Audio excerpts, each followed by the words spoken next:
My housing situation coming into this year actually was really a mess. I was waitlisted because I couldn't afford at the time to pay the fee, like, you know, $75 when you like first come in to pay the fee to like secure housing, because I was helping my dad out because he's sick. So once I was able to finally pay it off, I was waitlisted and I wasn't sure if I was going to be able to attend because I almost didn't get housing. Obviously it was very stressful for the incoming first year students when really the crunch happened more significantly. So those students and their families, especially for the first time going to college, that was very stressful for them. Right now, I currently live at the Deacon, and that experience finding it last year was kind of hard. We really didn't, it was almost like, it was like a last minute thing. Like, we just got thrown in the Deacon, and I'm like, okay, cool, that's fine. At least I have a house. A couple of days before, we got an email, like, the housing portal was gonna open up, and then, like, look out for, or search for other housing options because we might not have, like, enough room for everybody. Basically, that was the email, and that was like a week before, and then the housing portal opened up, and like I jumped on at 12 and got kicked off the website and put on a waiting list. Last time I checked, I was like the 2,000th person or something like that. It's really kind of hard to find housing around campus because it's like super expensive, so really just stuck right now. Those that were in power, enrollment management, so on and so forth, I think because they also did not know that things were going to be as crunched as they were, they also didn't have answers. And so those of us that were then more front-facing to the students and having to answer the questions, it was a struggle to get answers because they themselves didn't have the answers, right? Directly due to their actions, students are receiving like a worse education. But in general, surrounding the housing crisis, the university's reaction has been both very opaque. They're not telling students the actions they are taking, or the wider community, the actions they are taking to resolve these issues. And when they have taken actions, it has been either confusing or contradictory. It affected my mental health a lot. Like coming into the fall semester, I was literally crying my eyes out because I didn't grow up the wealthiest. I was, my family's actually like poor, we're poor. So growing up, being poor, I didn't want to remain poor, and education, at least to me, felt like my only option to make it out of that.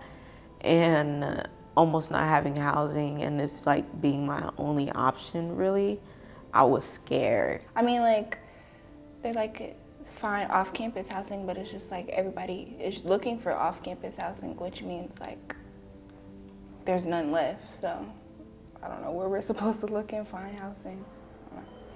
I'm only 19. I wasn't ready to like be a tenant, gotta rent, and know like all these things. I don't know anything like about that. And so when they like said that, oh, returning students, you have to find off-campus housing, I was really blindsided. And I still couldn't, like, the off-campus options that was provided by the university was way more expensive than like Daniel's or like the traditional dorms. And so I didn't even like bother trying to pay the fee because I'm like, I won't be able to afford to live there. I could pay it, but I just won't have the money to stay there. This is an issue that could affect anyone. Anyone could be forced out of their house and be forced to then go into the housing market and search for housing. And the way that it's currently held now, where housing, you were sort of as a tenant at the behest of your landlord, and for students that means at the behest of the university, where you have very little power to sort of dictate the terms of your lease or to really demand, adequate living conditions. It really informed my focus and put a focus in my politics around housing and housing issues for not just students, but everyone in the city of Cincinnati. We're a socialist organization, so that means we are fighting to change the economic and political landscape in the favor of working people, and that means for campus, for YDSA. For students, the workers are faculty, it's staff, it's students. That means making changes that are going to materially improve the lives and give power to students on campus. And it's affecting, most of our members. It's affecting, the wider Cincinnati community. We're hearing about it on social media. People were posting TikToks about it, things like that. And so, that is sort of what sparked us to sort of look at this issue and be like, oh, wow, this is a really big problem, and look at the root of the issue, which is, oh, they're just admitting way too many students. The housing situation did not just happen because we had more students this summer. Calhoun and Sedal those things to go down. We have highly, over the last 20 years, increased our international student population. They need more housing for them. It's just going to be a progressing problem if Pinto keeps going with this plan of admitting 60,000 students by 2030. You're just going to be admitting too many students than what we have. We have more students that live on campus or live in the neighboring communities. And then the housing situation crisis, where either it's sparse or the rents are insane. The main reason that the university is admitting this many students, and we believe is continuing to admit more and more students over time, is because of the way that the university is financing its growth. So there is a report that was done, an analysis that was done by professors at the University of Massachusetts, which basically reveals that as funding sources after the 2008 financial crisis, as funding resources from the federal government and from state governments decreased, universities began to more and more depend on private funding sources for their growth and for sustainability. If we offer these many applications and these many confirm, we project that these many students will come. If these many students get this sort of retention and we have this sort of enrollment in regards to returning students, our assumption is then projecting that these many returning students then would utilize beds. In order to secure the debt they need to grow, the university has to show that they are increasing the amount of tuition income that they are getting by admitting more students. And so they need to admit more students to grow, but that requires them then to finance their loans to then admit more students to increase their income. And that is this never-ending, Ouroboros cycle of the university growing and growing and growing due to private debt, which is forcing them to basically increase their income over time. They don't understand how it impacts us because they're not in our shoes and they're not going through the things that we're going through, looking for housing, searching for housing. If we continue to grow, it's going to cause a situation where we basically eat the surrounding city in the same way that OSU has. And we're going to lose the city of Cincinnati characteristic that makes the University of Cincinnati so unique.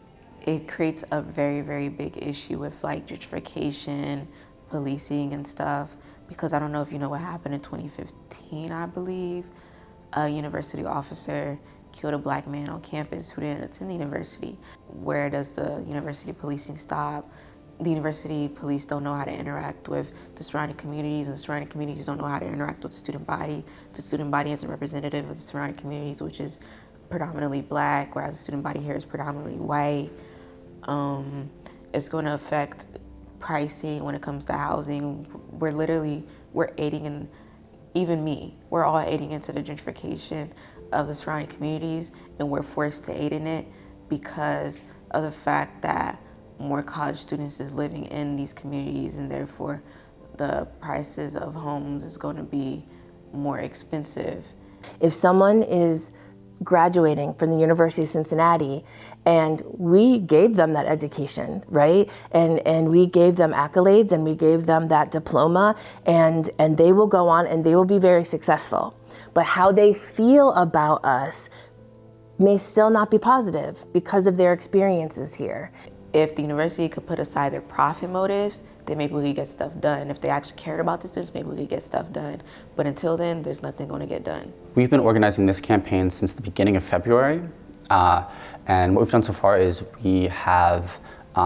we've tabled on campus a lot and collected over 1,200 signatures for a petition that we delivered to the Board of Trustees on February 28th at their meeting, and we held a rally outside at Bearcat Commons and then marched over to the Board of Trustees office, where we stood in the back of their meeting holding banners, signs, and then as they were leaving the meeting, handed them the petition with the 1,200 signatures, as well as included in that testimonials from students, parents, faculty, staff about sort of how the actions of the Board of Trustees and President Pinto himself have been sort of detrimental on their impact to get housing and be students at the university. And so we're asking the university to decrease the number of students that they're admitting to the university so that they can actually provide adequate services to the students that are already on campus, and so that they don't end up basically eating the city of Cincinnati by over-admitting the number of students to the university. At the end of the day, if folks want things to change in regards to housing, it will be students. It will be students.